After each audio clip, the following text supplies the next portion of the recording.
वो बात है अपने भाई के लिए बोल रहे हो, तो क्या भाई अपनी बहन के लिए बात नहीं बोल सकता क्या? भाई अपनी बहन के लिए बात नहीं बोल सकता? क्यों नहीं, एकदम पूरा 110%, 1000% बोल सकता है। क्यों नहीं बोलेगा?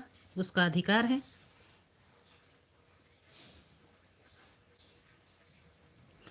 आप तो अपनी जगह पे एकदम सही हो।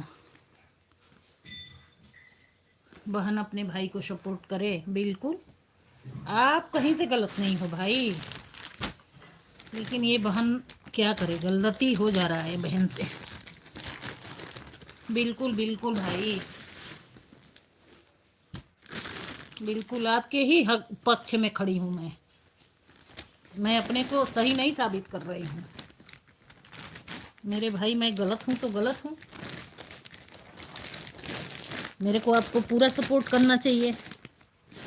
जैसे मैं उम्मीद लगा के आपसे बैठी हूँ, वैसे ही तो आप भी मेरे भाई उम्मीद लगाए हो अपनी बहन से कि आएगी मेरे लाइफ में, अच्छा लगेगा आपको। जैसे आप आते हो तो मेरे को अच्छा लगता है, वैसे ही मैं जाऊंगी तो आपको अच्छा लगेगा, अपनापन महसूस होगा। एकदम एकदम सही हो आप। लाइक कर